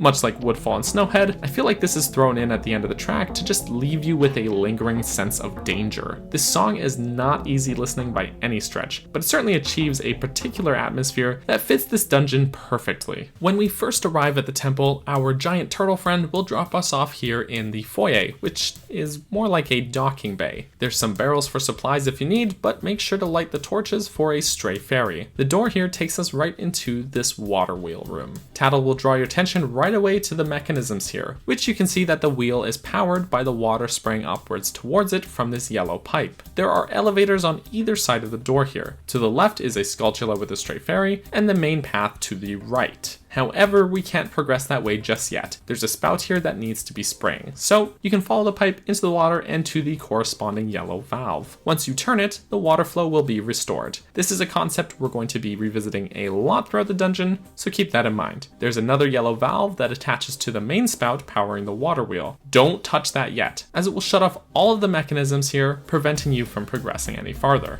Okay, now jump across here and head down the hall into the main central room. Tattle will mention that the water wheel in the previous room seems to be what turns the turbine in this room, causing the water flow. For the time being, grab the stray fairy at this top platform and head down into the water. The current is pretty strong in this room, so it can be difficult to swim around in. There's a single pot at the bottom with another stray fairy, but otherwise there's two corridors branching off from here that we can access at this time. The water currents prevent us from entering the other two. This is another reason I don't find the dungeon to be as challenging as Snowhead. There aren't all that many paths to take. The central room is 3 stories high, with only 2 paths on each level. Both Snowhead and the Water Temple had way more branching paths off of their central rooms. Of those 2 paths we can enter, I suggest heading into the higher red one first. Following the corridor will take us into this room with a treasure chest and a door. These are, however, both out of reach for now, but remember them for later. Instead, continue following the current and through this next corridor, which will take us down down the hallway where we can kill these Deku Babas for another stray fairy. Then head into the door. This next room has a few noteworthy things to nab. You'll be able to see the boss key taunting us from that balcony, but it's also out of reach. After fighting the Deku Babas, you can grab the key from the bottom of the water in this room, which is why we needed to come this way first. Next, grab the compass from the treasure chest on the upper ledge. Wait, the compass? Yeah, I always seem to find the compass before the map in this dungeon, which feels illegal, but oh wow. There's another stray fairy hidden in here, and it's one of the most difficult ones to nab in the game. But one way to get it is by allowing yourself to get grabbed by these Dexy hands and just use your Zora shield, and they'll usually just swing you right into the fairy. If you duck down this corridor, the current should carry you right back into the central room. So now we can explore down the other corridor. The next room has some Octo Rocks and this red valve, which is out of reach. So instead, carefully follow along this red pipe, and you can spend that key we got on this locked door. There's a sort of break room with some supplies in it, and then we'll head into this room to fight the mid-boss. Not unlike Goma, the mid-boss won't immediately engage with us here. Instead, he'll hang on the ceiling until we make eye contact. This is Wart. You may recognize him if you have ever played A Link to the Past. His giant eyeball is his entire body, and his weak point, but he's surrounded by these bubbles. You can use your hookshot to pull the bubbles off and pop them with your sword. Or if you're feeling bold, you can just rush him with your sword and go totally ham on him. Once enough bubbles are gone, you should be able to make yourself an opening to shoot at his eye. The rest of the bubbles will drop off, so you can dispatch those easily. Next, he'll start ramming into the walls, so I suggest standing in a corner to give yourself a nice vantage point and sniping him with your bow when his eyes are open. A couple more shots and he'll go down, which earns us the dungeon item, Ice Arrows. Just like the fire arrows we got last time, I love having this as the dungeon item. They were even more underutilized in Ocarina of Time than the fire arrows, being completely optional in that game, so it's really great to see them take the spotlight here. They also get to be used not just for some cool combat, but the puzzles built around using these are really great. Alright, the Ice Arrows are put to good use right away. In the previous room, we can freeze one of these Octo Rocks to make ourselves a block to jump across, then you can turn this first red valve. You'll be able to see the water flow turn on and go through the red pipes. There's a path out back into the central room, and if we follow the flow along the red pipe, it'll take us back down the same path we went down before. However, there's plenty more we can do now that we have the Ice Arrows. First off, we can use them to create ice platforms to reach that treasure chest that was out of reach before, which contains the map, and I love this mechanic. It got seriously nerfed in the 3DS remake, where you're only able to freeze glowing points of water. But here, you can shoot any body of water to create an ice platform, which in some ways feels like a precursor to the Cryonis rune in Breath of the Wild. It's used really well in this dungeon too. Now we can reach that door from before, behind which is the next red valve. You can freeze the Choo-Choo in here and climb on the ice block and up to the valve to turn it. With the water moving, let's follow the pipe some more and down the next corridor back into the room where we got the compass. We can now get to that out of reach balcony using Ice Arrows. Thaw out the door with fire arrows, and we'll find ourselves facing the next mid-boss. This may seem familiar. It's another gecko, but instead of a snapper like in Woodfall, he has these huge bubbles. First off, I suggest rushing him with your sword right away. He'll then retreat to the ceiling, pulling all of his bubbles up with him. What you'll want to do is shoot an ice arrow up at him while he's on the ceiling, which will cause him and his bubbles to crash down and shatter apart. This will leave him vulnerable to attack, so once again I suggest rushing him with your sword while he's down. Repeat this process a few times, and he'll be out. Frog? Okay, the next door should unlock, bringing us to that balcony where we obtain the boss key. Alright, we've got the map, compass, dungeon item, and boss key. Despite all of that, we are actually only halfway through the dungeon. We can shortcut back to the central room once again and head into the water wheel room. Since we turned the red valve, you'll see a new spout of water, which we can hookshot over to and jump to the red valve. This will turn on another spout, but in order for the water wheel to change directions, we need to go down and shut off the yellow valve. Now heading into the central room, the flow of the water will be going in the opposite direction. While we're at the top of the central room, there's a quick stop to make. Since we have ice arrows, we can now freeze the water flowing from the ceiling at the top of the room, which was blocking this door. Through the door, we can use ice arrows to create a path over to this green valve and turn on the water flowing through the green pipes. There's a stray fairy hidden in the rafters at the top of this room as well, which you can find by creating ice platforms into this corner to line yourself up with the hookshot target on the ceiling. Back in the central room, with the water flowing the other way, we can now enter the other two corridors, which are color coded as green. Just like before, we want to head into the higher green one first. This next room has another huge water wheel and the start of some really neat puzzle ideas. If you swim over to the ledge, there's an elevator you can ride up towards the huge water wheel. You'll want to use an ice arrow near the top to freeze the water from the ceiling, which will halt the water wheel because no water to push it. There's two stray fairies to find in this room. You can hookshot over to a treasure chest in an alcove near the top of the room for the first one. Nice and easy. The second one is a bit trickier. You'll want to head onto this platform along the wall, then use fire arrows to melt the ice and get the water wheel moving again. This will allow the platform to move along the wall, which should move it into position to hookshot to that torch in this second alcove. Once you've got both of those, you'll have to head back into the water, ride the elevator up again, and freeze the water to halt the water wheel. This will also have the effect of halting this giant paddle, which creates a nice bridge over to the next door. The next room has these seesaw type platforms, and the use of fire and ice arrows for this puzzle is really wonderful. Water will flow from the ceiling, pushing down a side of the platforms, so you need to be strategic with freezing and thawing out the water flow to create your path up to the next valve. I really adore this puzzle, and my only gripe here is that I would have liked to have seen this idea expanded upon even more, but I guess we can only make the dungeon so long before it gets repetitive. If you have some trouble with the puzzle, here's a quick tip. One side of each seesaw platform is decorated with this red outline,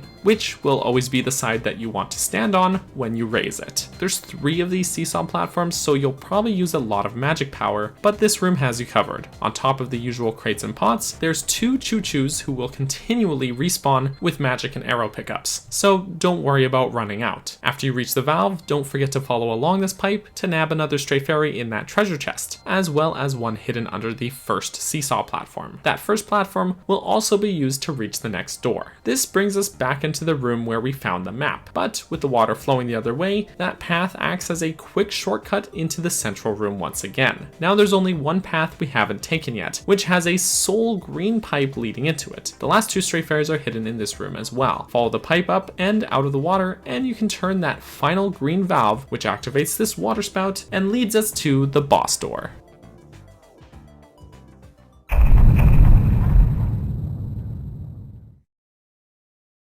Upon entering the boss room, we'll drop down this hole and down into the arena where the boss will immediately initiate the battle. This is Georg.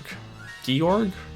George? He's a big ol' evil fish, and he is ugly. This is probably one of the few cases where I don't mind the changes in the 3DS version. That is strictly from a visual standpoint. His concept art is freaking cool, but in-game, he just looks so janky. In the 3DS remake, they added this cool looking mask and really honed in on the details here. So I think he looks great. The fight here is pretty straightforward, and while it may be my least favorite of the main bosses in this game, I think it's still decently fun enough. As usual, the dungeon item is not needed, so save your magic power. Instead, you can snipe him from the main platform using normal arrows. This will stun him, allowing you to hop in the water as Zora Link and deal some damage. Or hey, if you're feeling bold, you can skip the arrow part and just try to face him head on. But that will most likely result in you just getting chewed up and spat out. Keep at this enough though, and he'll move on to the second phase of the battle, which is really just releasing his little minions to come after you. But they're almost no threat at all, so you can just keep at it with the same tactic of shooting him and going in as Zora Link. And yeah,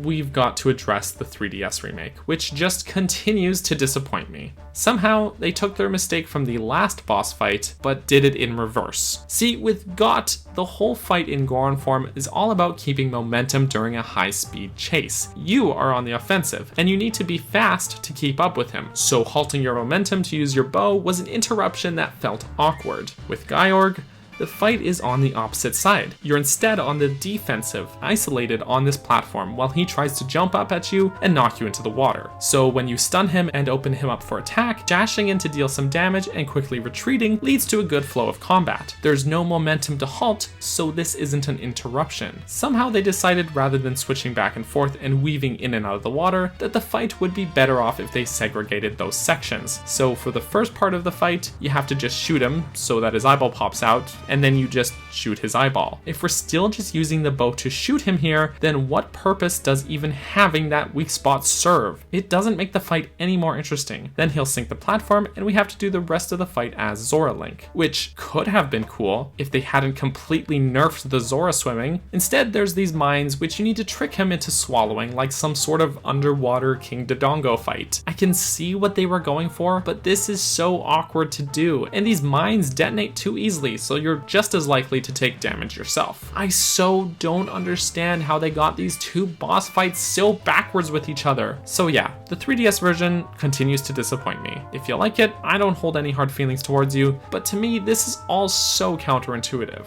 In both versions, he'll go down after enough hits and shrink down and sorta just pop. We get our heart container, recover George's remains, and we're out of here. We briefly see the third giant, and while Tattle pleads with him that we need their support, the giant simply replies, "Help our friend," which Tattle assumes means the fourth giant, but that's not quite what he meant. More on that another time. Great Bay is at peace again. The turtle can sleep, and the band is back together. Don't forget to turn in those stray fairies to get your upgraded defense in the form of the outlined hearts, which come at a much better time here rather than being halfway through Ganon's castle. So that's the dungeon. While Great Bay Temple has a pretty harsh reputation, I personally never found it to be as hard as, say, the Water Temple. Following the color-coded doors and pipes really help with that navigational challenge, especially when you consider that you really only have to take it on one half at a time. It may seem daunting, but using Link's Zora abilities, in the N64 version at least, combined with some really creative puzzles in which you use both fire and ice arrows in tandem, make this one of the most interesting water-themed dungeons in Zelda history. Also, the overpowered freedom of being able to make ice platforms anywhere is one of the best uses of ice arrows in the entire series, and like I said, feels like the precursor to Breath of the Wild's Cryonis rune. Of course, it's not perfect. Some nitpicks I have. The game would have greatly benefited from either Wind Waker's or Breath of the Wild system of switching arrow types. Having to pause to equip fire and ice arrows over and over can be tedious, not unlike the tedious feeling of equipping the Iron Boots in Ocarina of Time. Meanwhile, those games allow you to switch arrow types really quickly without pausing, and that would have gone a long way here. I also feel like the game is at times too generous with its item pickups. There are so many pots and crates with magic and arrows, and in some cases, in addition to those, are choo-choos that will continuously respawn with those pickups. In a room like the one with the seesaw puzzle, I appreciate that due to just how much magic power that one puzzle consumes, even if done perfectly. But in pretty much any other room, it feels a little too heavy-handed. I'm not saying there should be no item pickups whatsoever, but tone it down a bit, guys. If they're going to negate the risk of running out whatsoever, then why even bother having a limit to your arrows or magic at all? But hey,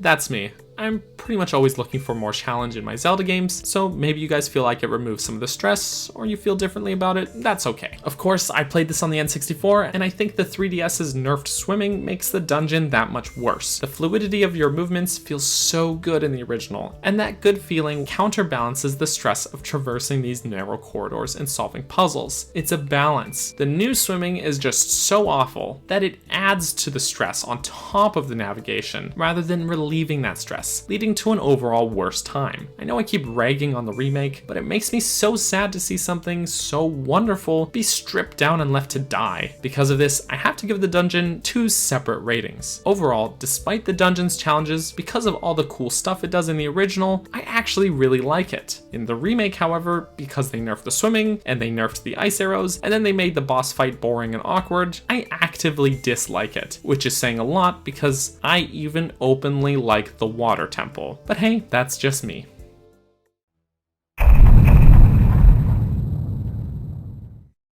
This is it. My personal favorite dungeon in the game. It has a fan favorite reputation for a reason. But before we get to the dungeon itself, there's a lot to do, even more so than any of the dungeons up until this point. First, if you haven't already, make sure to get the Garo mask from the Gorman brothers at Milk Road. Otherwise, this creepy dude won't even let us head into Ikana Canyon proper. Next, we'll want to make sure to head over to Ikana Graveyard, where we'll find this big bony boy. Play the Sonata of Awakening, and he'll get up and start moving. This is Captain Kita. As you approach him, there's these flame barriers and style children that will get in your way. You can stun him with your bow to give yourself more time, but once you catch up and attack him, it'll only take a few hits before he yields, and he'll shed some light on the situation here. There was a war going on in Ikana some time ago. Everyone is dead now, but their spirits are restless, and so the conflict rages on. He'll ask that you tell his men the war is over and put this conflict to rest. This gives us the captain's hat. Now, during the night, we can use the mask to interact with these Stal children. On the night of the first day, we can command these guys to open up this grave. There's goodies to get on each night by doing this actually. In particular, a heart piece on the second night and an empty bottle on the third. However, as far as what's mandatory goes, let's take a look at the grave on the first night. We'll drop into this underground cavern where we'll have to go up against an iron knuckle. Now, we fought these guys in Ocarina of Time, and here they still remain some of the toughest enemies around. If you have the gilded sword, however, you should still be able to make short work of it. We'll then meet the spirit of one of the composer brothers. This is Flat. He'll ask that you confront his brother who he had something of a falling out with, and play him the song that he wrote. Then we learn the Song of Storms. Okay, now let's head to the actual Ikana Canyon proper. If we show this creepy guy that we have the Garo's mask, he'll let us up by providing this tree as a hookshot target. Then we can use ice arrows to freeze these octo rocks and hookshot up the trees along the sides of the canyon and up to the top. This is the Haunted Kingdom of Ikana. Okay, let's pause to just talk about this place for a second. This is one of the most absolutely chilling and creepy locations in the entire series, and I love it. Just adding to that haunted vibe is the Garo. Now and then, Tattle will mention that she can sense a thirst for blood in the air, which is worrying enough on its own, but if you wear the Garo's mask, one of these guys will appear. The Garo are apparently the spirits of spies that were from an enemy nation during that war. When they appear, they think initially that you're their leader, but clue in pretty quick before attacking you. They aren't hard to defeat, you just have to block their attack and hit them once, but even still, their very presence is eerie. They can give you some pretty useful hints, however. Also, as usual, the cursed area theme comes back in full swing with its scariest rendition yet. The other versions certainly fit their own brands of danger, but this one has tones of horror thrown in. The song begins with this scary build-up.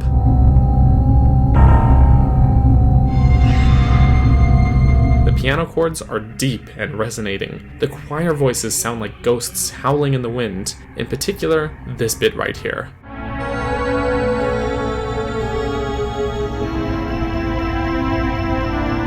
Chilling.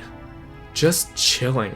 Now, you'll notice this lone house being surrounded by Gibdos, which apparently is home to a lone parent and child who live there. Yikes. We'll want to head up the path of the river where the water source should be. We'll be confronted in this cave by Sharp, the other composer brother, who plays us a nice song that will kill us. Thanks! Just a bit of trivia, but if you play him the Song of Healing, he'll ease up for just a moment, saying that he feels at peace, before continuing to play, showing just how far gone this place is. Instead, we play him the Song of Storms, per his brother's request, and he'll get a migraine. And also the flow of water will be restored. Sharp thanks us, saying that his brother's song broke the curse on his soul, and reiterates how the dead here need to be put to rest. Now, with the water flowing, this water wheel will be powered, which plays the music on this music box. And yes, it is the most annoying song in the game. This song drives away the Gibdos. We can use the stone mask to sneak by this little girl, Pamela, and into the house where we'll meet her dad? This half-man, half-Gibdo is such a haunting sight. Don't attack him though. We can play him the Song of Healing to restore him to his normal state, which creates the Gibdo mask. This is such an emotional moment in the game. Presumably, Pamela has been living here with her dad as a zombie, locked in the closet for some time. What a nightmare.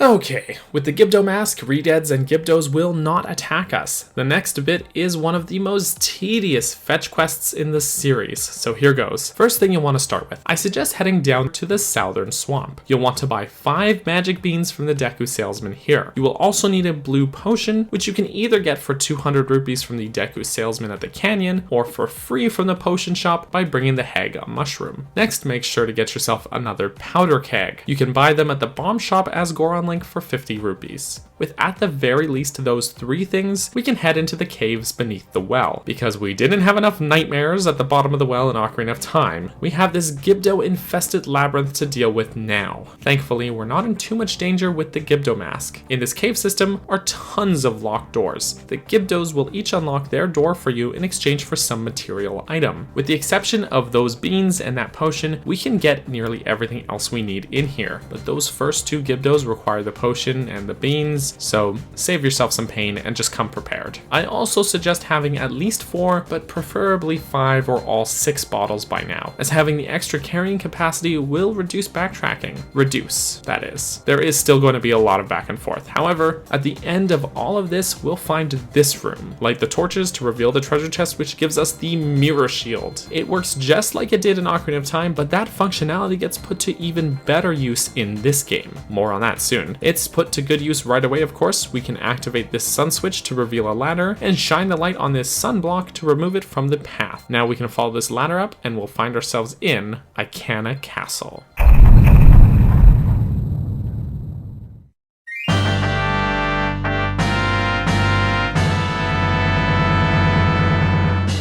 Yep, so this is still not Stone Tower, but another mini dungeon that needs doing before we get to the main one. We can use the mirror shield to create a shortcut in and out of the castle through to the canyon, but otherwise, let's head on inside. Okay. First thing to mention, check out these sweet dance moves. Ikana Castle is pretty straightforward, but as far as mini dungeons go, it's among my favorites. From this foyer are 3 paths. The central path is blocked by this giant sunblock that we'll come back to later. Same goes for the path to the south, so the northern door is our only option.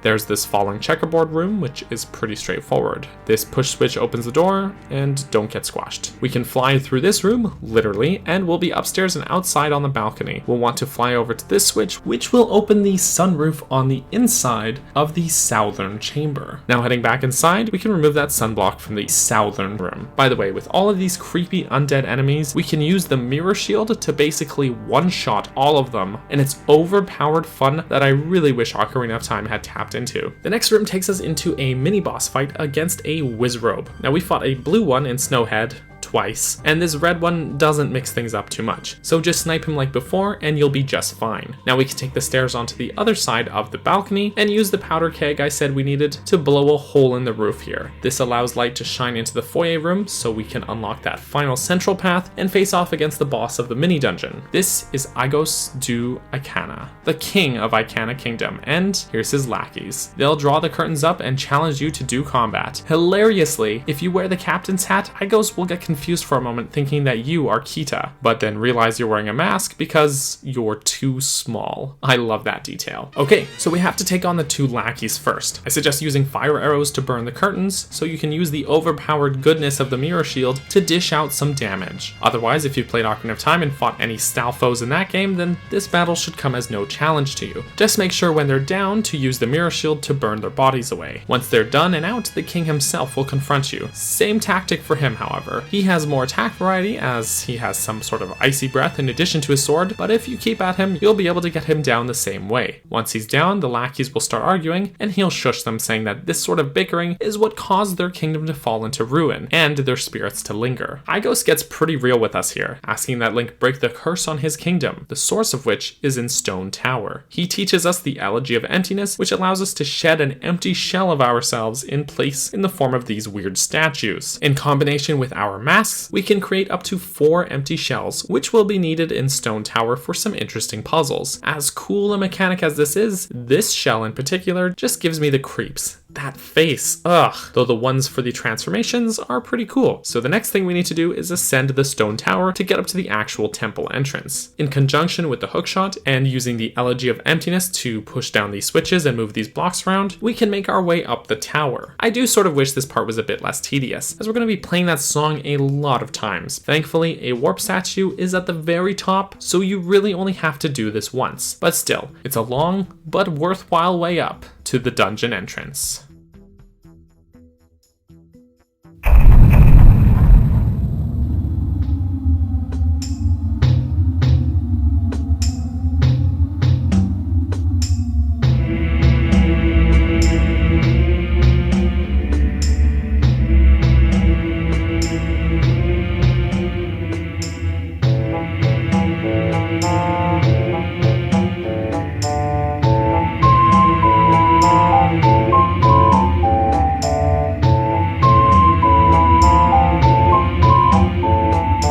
Stone Tower is, in my honest opinion, the cream of the crop when talking Zelda dungeons. It's unique in what you could consider its gimmick, but more importantly, it does what every final dungeon should do. It takes every mechanic, detail, and gameplay element that the game has thrown at us up until now, and makes good use of them all. Some compare this to the Spirit Temple from Ocarina of Time, having 2 dungeon items, and in the same way you have to explore the dungeon in 2 halves, but while those were just 2 sides of the same building, Stone Tower puts a brilliant twist on all of this. Just like the dungeons that preceded it, Stone Tower also requires us to make a transformation to the dungeon itself. But this isn't just raising a platform or changing the water current. This is the most brilliant dungeon alteration I have ever seen in a Zelda game, and an idea we haven't really revisited since then, but more on that soon. I can't sing my praises to Stone Tower enough, but then again, knowing my penchant for challenge, it makes sense. This is the game's most difficult dungeon, as it should be, and the dungeon that will take the longest to complete. Architecture-wise, this dungeon definitely returns to a far more temple-like feel, with huge statues and iconography. Where it differs from previous dungeons is that I find it hard to point out a single room as being the main central room. You could make a case for the foyer, this large vertical room, and this bridge room all to be central rooms, since you'll probably crisscross through all of them, but none of them quite feel right to call that. I actually see this as a good shakeup from previous dungeons though, and a testament to how much more complex the design is here. Stone Tower still trips me up sometimes, and that's great. There's purpose and thought put into every room, so it's simply not a dungeon you can just rush through. You have to stop and think about your actions and make good use of your map. Honestly, it's wonderful. Let's quickly talk about the music here. It's one of my favorite dungeon themes in the series, right up there with the Forest Temple. It takes the haunted sounding chanting choirs that we heard in Ikana Canyon and Ikana Castle and builds on it with what is honestly just a catchy melody. Most interestingly, the instrumentation feels like a combination of all the instruments that Link can play in his different forms, with the ocarina taking the spotlight. A realization I came to while having to play the Elegy of Emptiness over and over again, just while making it to the dungeon. Interestingly, the elegy itself is actually the main part of the song. So yeah, we've got our drums,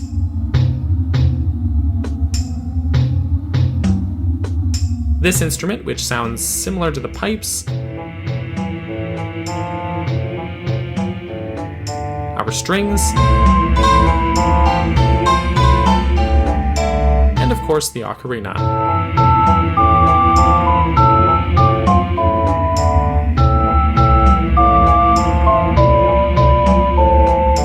Musical culmination really fits this level design to a T. While every dungeon up until now has focused on a single one of Link's transformations, Stone Tower makes use of all of them, with Link's highly informed being the most vital. As usual, let's not forget about the 15 stray fairies to collect, which are naturally the most well hidden in the game. Okay, when we first enter the foyer, there's a few noteworthy things. Most obvious is the eye switch staring at us on this huge statue. Shooting it will reveal this chest on the platform in the center of the room, for our first stray fairy. There's 3 doors from the central room here. The center door is locked shut, and if we go through the eastern door, this path is blocked by this huge sunblock.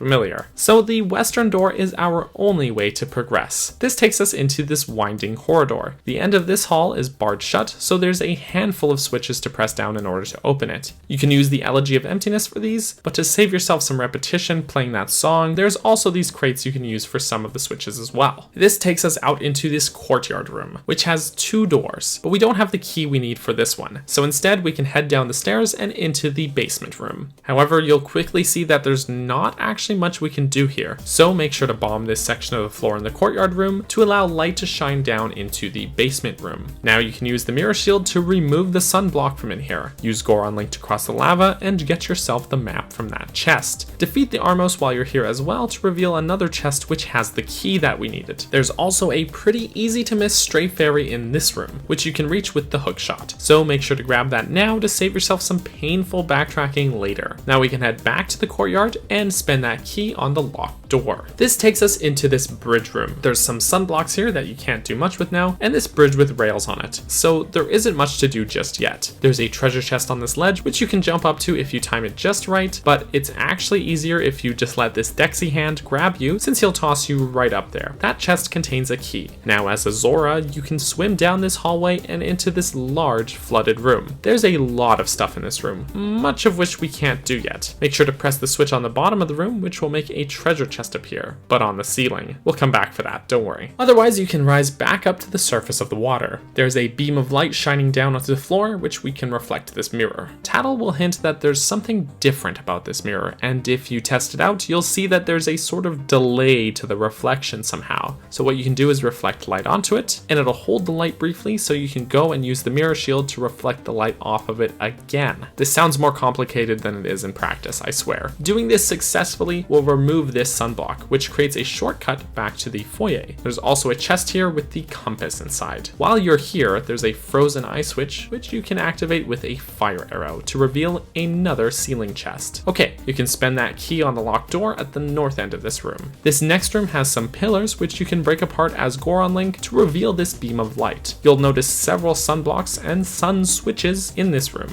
You can use the mirror shield to activate the sun switches here. Most of them will spawn enemies, but this one will instead reveal a treasure chest with a stray fairy. Otherwise, this expands on the mirror puzzle we just saw in the last room. You'll need to reflect this light from the beam to the first mirror, off your shield to the second mirror, then off your shield again, and to this sunblock. This can be tricky to do since you have to be quick, but the premise here makes for a great puzzle. There's a second sunblock off to the side, which you can do the same with for another stray fairy. The next room is a tricky one. First, you can cross the lava as Goron Link to activate this switch. Then at the start of the room, we can use this Deku flower to fly across. There's these gusts of air to keep us afloat, though Deku Link doesn't have the greatest turn radius, so this room is easier said than done. That chest has a stray fairy, but otherwise we can head into the next room. This next room is an arena where the mid-boss appears. Remember those Garo ninja ghosts we've been fighting? Well, this is the Garo Master. This fight is a lot like those previous battles, but a lot more difficult. He's pretty nimble, hopping around constantly, and he can catch you off guard with his flame swords if you're not careful. As counterintuitive as this is going to sound, because of how quick he is, I actually recommend not targeting him. Instead, wait for him to jump into the air and use the speed of the bunny hood to evade him and strike when he lands. That's just my tactic though. With enough persistence, he should go down quickly enough. He'll tell you that there's an emblem outside the temple that we can activate with golden light, which will rearrange things, and then he explodes himself. Talk about flair for the dramatic. The door will unlock and a chest will appear with the dungeon item, light arrows. This completes our set of dungeon items with the bow and our different arrow types. This next hallway has a pretty strange layout, but we can pass on through for now. We'll end up back in the bridge room from before, but now on the center of that railed bridge. There's an Igor here blocking our path, however, so we'll need to take him on. He's not as tough as he looks though. Just shoot his eye with light arrows a bunch and he'll go down. This reveals another treasure chest with a fairy and lets us pass through the door, which takes us back to the foyer. Real quick, before we take the Garo Master's advice to activate that emblem outside, we can go back into the bridge room on the outer section and use light arrows on these blocks. There's a switch on the east side, which reveals a chest on the west side for, another stray fairy. Now we can head to just outside of the dungeon, and sure enough, using the switches to move this block reveals that red emblem. Use light arrows to activate it, and everything will rearrange as the entire dungeon is flipped upside down.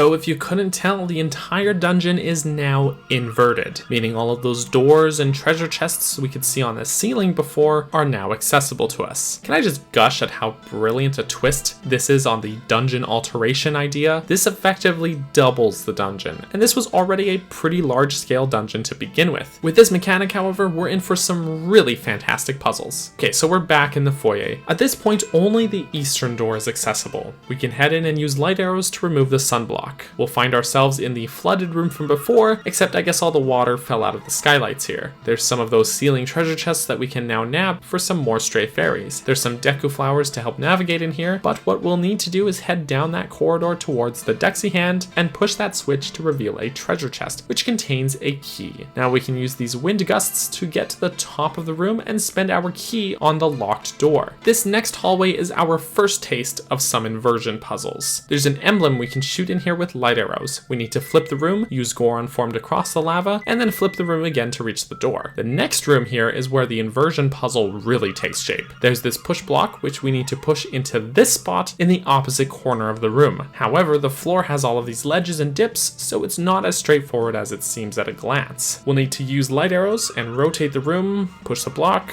rotate the room, push the block some more. You get the idea. It's a bit repetitive, but this puzzle is so creative. With the block in place, the door opens and takes us to our second mid-boss fight. And it's another Wizrope. We've already fought these guys a bunch, so it should be no challenge at this point. But if you want to mix things up a bit, did you know that you can reflect his attacks with the mirror shield? It's kind of tricky to get it to hit him, but it is possible. But sniping him with your bow, just like before, is just the easier option. Once he's dead, a treasure chest will appear with a stray fairy, but more importantly, it acts as a hookshot target to reach the staircase on that ledge. This takes us out into the courtyard room, but since it's inverted now, don't fall. There's some pose here that you can actually one-shot with light arrows, and you'll want to fly across and into that corridor where we previously activated the push blocks. There'll be a handful of enemies called Death Armos in here. They'll try to stomp on you, but all you have to do is shoot a light arrow at their little symbol thingy to flip them upside down, and then they'll smash their own heads into the ground, killing themselves. There's a push switch to extinguish this flame, so you can nab that key. Now if you go out the other courtyard door, it'll take you into the now inverted bridge room.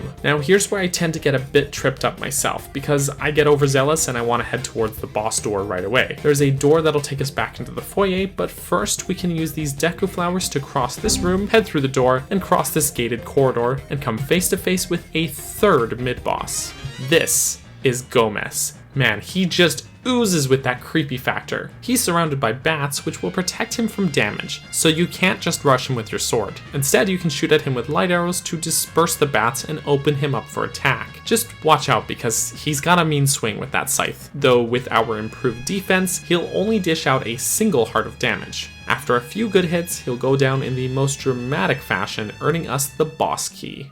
Okay, backtrack a bit to the bridge room and we can cross again with these deku flowers. If we take that side door into the foyer and press this switch, it'll reveal another ceiling treasure chest. Just watch out for the Death Armos here. You can hookshot onto the chest, and if you haven't yet already, make sure to activate that sun switch using a light arrow. At this point, it's a straight shot down the hallway to the boss room, but if you're looking for a full completion, then I suggest ducking out quickly here to revert the dungeon to its non-inverted state to nab a few of those stray fairies if you haven't already. Since some of those chests will only appear when the dungeon is inverted, but then are only accessible when the dungeon is normal, it's kind of a pain. Otherwise, if we head through that upper door in the foyer and into the bridge room, we'll have a rematch with Igor and earn the second dungeon item, the Giant's Mask. This is super cool, but sadly underutilized. Through the next door, there's some hookshotting up this corridor and through the boss door. We'll be in the room where we fought the Garo Master, but now the skylight is some sort of portal, so in we jump.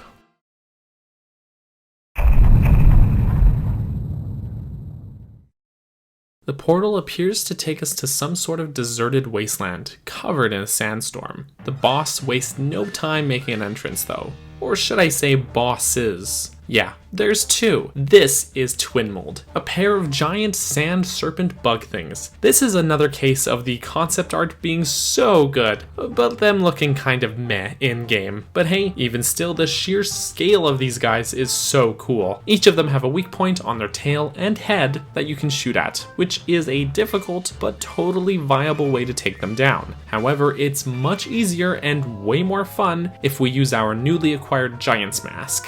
this will transform Link into, well, a giant. Well, in giant form, our magic power will be constantly consumed. However, you can break these pillars and ruins for magic drops. You can totally just cheese this fight by hacking and slashing away at them. They move quickly though, constantly burrowing in and out of the sand, so a bit of patience is required. But you'll get through them soon enough. It's chaotic, but also just super fun to do. There's something about becoming gigantic and overpowered that just feels so great in this fight, and having the option to choose whether or not to use that mask or simply snipe them is great. But okay, let's address the 3DS remake for a moment. First off, the Portal looks way cooler, and Twin Mold themselves really benefited from the graphical update. The changes to their designs are super minimal, but those faces especially look absolutely terrifying in a great way. It does their original concept art far more justice. That said, the added giant eyeballs on the underbelly of one of them looks so hokey and out of place. Why the giant eyeballs? Why always with the giant eyeballs? The boss fight changes here are most dramatic out of the four as well, and I think I like the ideas here conceptually, but not in practice. First off, the game now withholds the giant mask until after you defeat the first Twin Mold, making Blue here our first target. We're now forced to snipe his giant eyeballs with the bow to make him vomit this larger eyeball, which we can then attack head on. Once he's down, then we get the giant's mask and we can grow to take on the red one. Except,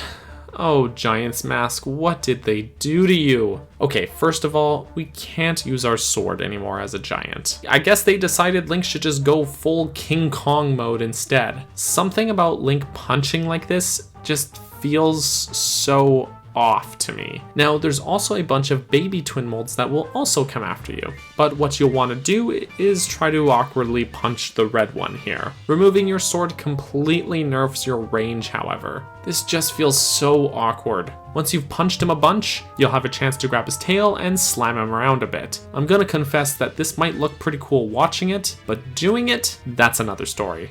Here's what bothers me. With the original Giant's Mask, since you retain your sword and your normal mobility, it's pretty intuitive. This is just an extension of Link's abilities. This version strips away those abilities instead of adding to them, and replaces them with something that's clunky and awkward to do. And it takes forever. Twin Mold just refuses to die here. I'm fine with Spectacle, and while I prefer being able to choose how I want to be able to defeat Twin Mold, making use of both gameplay options isn't a bad choice in theory for the remake. But when we get the Giant's Mask, it should aid in the fight, not hamper it. If they gave it to you halfway through the fight and then let us go ham on him for the second half in an overpowered fury, that would be so awesome. And I think that's what they were going for. But because they removed the original mechanics of the mask and replaced it with this sluggish, brutish, awkward moveset, using the Giant's Mask simply doesn't feel rewarding to me. So yeah, Majora's Mask 3D's Twin Mold fight gets a big thumbs down from me. Once they're both defeated, we'll collect Twin Mold's remains. Odd detail, but in the original version, it's the blue one, and in the 3DS, it's the red one, which is the perfect analogy for my own feelings about this fight. The original one is cool, and the remake makes me angry. At least they look good.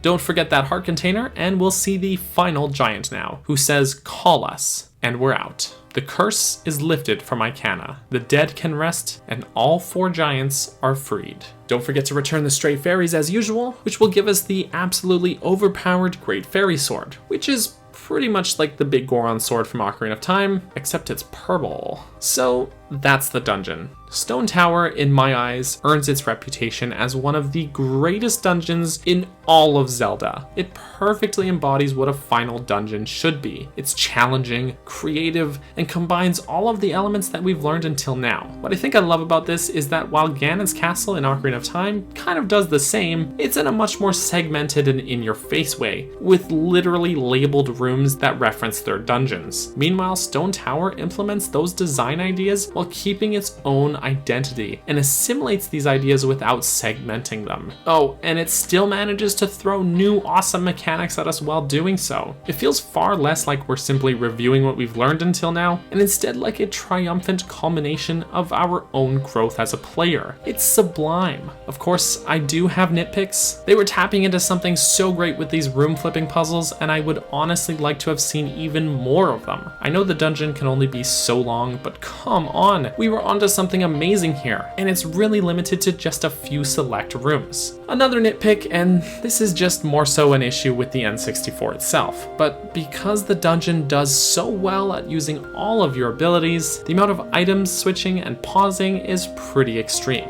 There's going to be a lot of pausing to equip arrows, equip the hookshot, the ocarina, the different masks, you get the idea. Something the game could have benefited from would be just more inventory slots. The controller has unused buttons in the form of the D-pad and the L button. While they may be somewhat awkward to use, it would still be less tedious than pausing. All you have to do is look no further than Wind Waker HD to see how this could work, as that game maps some of the more important items to the D-pad. The 3DS version does do better with this, but the N64 version is really pushed to its limits in regards to item management. But alas, speaking of having to do repetitive things, the Elegy of Emptiness, while being a great song that ties thematically in with the dungeon music itself, also wears pretty thin in my opinion. As far as its usage goes, it's basically the Cane of Samaria from A Link to the Past, but instead of creating these blocks, it's these statues. I guess it does the job, but you'll get tired of hearing it before you even get to the dungeon. Really minor detail, but this also bugs me. You can reach that one staircase in the inverted courtyard room, but you can't go in it. They could have made it inaccessible or barred off or something. I just don't like invisible walls. Final gripe, but Gomez is too easy. He's such a cool mid-boss, and I just would have loved it if he posed a greater threat. Overall though, those complaints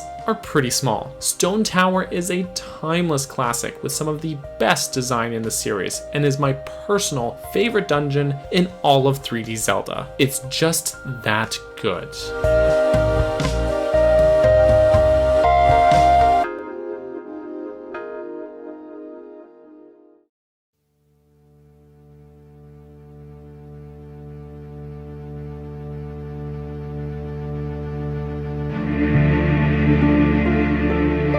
So this game doesn't have a final dungeon like Ganon's Tower, for example, so I just want to talk about the game's ending and wrap things up with Majora's Mask. If you're a completionist like me, then you'll want to complete every side quest and all of that good stuff. At the top of the clock tower on the final night, you can play Oath to Order to call the giants, get the most chilling dialogue in the entire franchise, and end up on the moon, where you can challenge Majora. If you got all the masks, you can get the extremely overpowered Fierce Deities mask, which makes the fight way too easy, but is such a cool reward for that extra effort. Otherwise, this ends up being a really cool final boss fight. Either way, that Chateau Romani goes a long way, giving you unlimited magic power. Obviously, Zelda is my favorite franchise, but beyond that, Majora's Mask is one of my favorite games of all time. It somehow manages to build off of what many argue to be the best Zelda game ever, improve upon that, and also act as a wild departure. It has some of the best writing, best music, and most in-depth characters and story. Between the looping 3-day cycle and the moon looming overhead at all times, there's this constant tension, stress, and relief as you make your way through Termina. There is so much tragedy,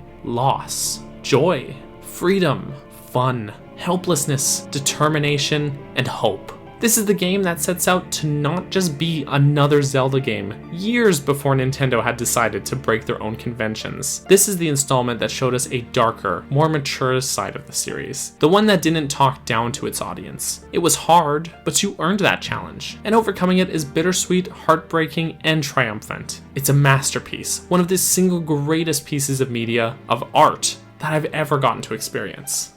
This is the problem with the 3DS version as well. Tattle's too helpful, many puzzles are simplified, and abilities that were great in the original are either removed or watered down in the remake. The original respected that you had it in you to do this. Navi was there to handhold you in Ocarina of Time, but she left, and while Tattle certainly grows on us, she is a reluctant partner initially. But the remake decides that you need to be handheld again. It doesn't respect the skill or intelligence of the player, and betrays what makes the original unique by implementing tropes that are already tired and ubiquitous of the series. I've heard people say that the remake better fulfills the original vision of the game and achieves what the N64 just wasn't technically capable of. But I don't think that's true. If we're talking graphics, sure. But do you really think Aonuma had a vision in the year 2000 of making swimming worse? No. What I believe is that Nintendo tasked Grezzo with making this game, but were worried about its sales. They decided they should make it more accessible. But whereas Breath of the Wild is more accessible because of how free it lets you be, Majora's Mask 3D traps you on a linear path. Instead of letting you try to be creative, it shoves the correct methods down your throat all the time. I was so excited when they announced the remake, but when I finally got down to playing it, it was one of the biggest gaming disappointments to me. I always try to be open-minded about these things. I love other Zelda remakes, so I swear this isn't just a case of nostalgia blindness. Obviously, not everything here is bad either. The graphics look nice, and being able to skip forward in time more precisely is great for side quests where you don't want to just stand around for hours. But that's the thing. That's where the game is enhancing or adding quality of life improvements instead of removing or replacing great ideas. Those changes for the worse are on full display in these last 2 dungeons, and I think it holds back what could be a great experience.